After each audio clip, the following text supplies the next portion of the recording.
Video போடலான்னு யோசிச்சேன். Content இல்ல. என்ன பண்ணலாம் அப்படின்னு நோக்கும்போது, டிராகன் மூவி பார்த்தேன். அத பத்தி ரிவ்யூ பண்ணல. ஏன்னா நெறைய பேர் பண்ணிட்டு இருக்காங்க. அது நம்ம பண்ணா நல்லா இருக்காது. அதுல ஒரு 4, 5 விஷயம் பார்த்தேன். நோட் பண்ணேன். ஸோ அத பத்தி பேசலான்ட்டு. ஃபர்ஸ்ட்டு விஷயம், பொண்ணுங்க லவ் பண்றதுக்கு ஒரு குவாலிஃபிகேஷன் வச்சிருக்காங்க பசங்களுக்கு. பல்லு வெளக்கக்கூடாது, குளிக்கக்கூடாது, தல வாரவே கூடாது, வேல வெட்டிக்கு போகவே கூடாது. ஸோ இந்த மாரி குவாலிஃபிகேஷன்லாம் பசங்க லவ் பண்றாங்க.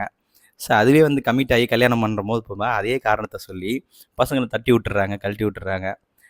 நம்ம 2005ல தனுஷ் ஒரு மூவி நடிச்சிருந்தாரு. தேவதை கண்டன்னு நெனைக்கிறேன். அதுலயே வந்து அந்த கன்டென்ட்ட சொல்லியிருப்பாரு. பொண்ணுங்க ஏமாத்துனா தப்பு இல்லையா? பசங்க ஏமாத்த மட்டும் ஜெயில்ல பிடிச்சு போடுறீங்க அப்படி இப்படின்னு கேட்பாரு. அது ஸ்டில் இப்போ வரையும் கன்டினியூட்டி ஆகுது. எனக்கு தெரிஞ்சு 20 வருஷம். பாருங்களேன், பொண்ணுங்கள பசங்க ஏமாத்துனா தப்பு. ரொம்ப ரொம்ப தப்பு தான். பட் இந்த பொண்ணுங்க பசங்கள ஏமாத்துறது கொஞ்சம் அதிகமாயிட்டு இருக்க மாரி இல்ல? பாருங்க 20 வருஷத்துக்கு முன்னாடி தனுஷ் வந்து அத வச்சு ஒரு கான்செப்ட்டா வச்சு எடுத்தாரு. பட் ஸ்டில் இதுவரைக்கும் அந்த பிரச்சனை இருக்கு. பட் பசங்களுக்கு ஒரு நியாயமே இல்ல. பாவம் இல்ல அவங்களும். ஸோ பொண்ணுங்கள எப்படி பசங்க ஏமாத்துனா தப்போ, அதே மாரி பசங்க பொண்ணு ஏமாத்துனாலும் தப்பு தானே.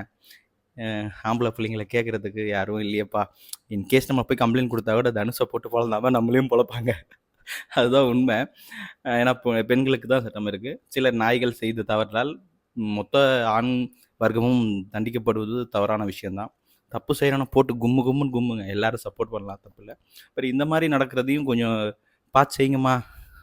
நல்ல பசங்கள்லாம் இப்படி தான் நீங்க பண்ணிடுறீங்க. பாவம் அப்புறம் அவன டிராகனா மாறி வரான். அப்ப அவனையும் அவனையும் கழட்டி விட்டுறீங்க. என்னதான் உங்க பிரச்சனைன்னு தெரியல. எப்படி இது பண்றான்ட்டு.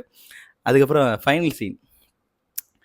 கெட்டவனா இருக்கவனுக்கு எல்லாமே கிடைச்சிடுது அப்படிங்கிறத காமிச்சிருக்காங்க. அதனால அதுக்கு ஏமாத்திட்டே இருக்க முடியாது. அதையும் சொல்லிட்டாங்க. பட் அவன் திருந்தின பிறகு ஃபுட் டெலிவரி தான் பண்ணணுன்றது எந்த விதத்துலயும் நியாயம்னு தான் தெரியல. இப்ப எனக்கு ஒரு மனசுல வருது. ஒருவேளை திருந்திட்டவங்கலாம் ஃபுட் டெலிவரி தான் பண்ணணும் அப்படின்ற மாரி நிலைமை ஆயிடும் போல இருக்கு.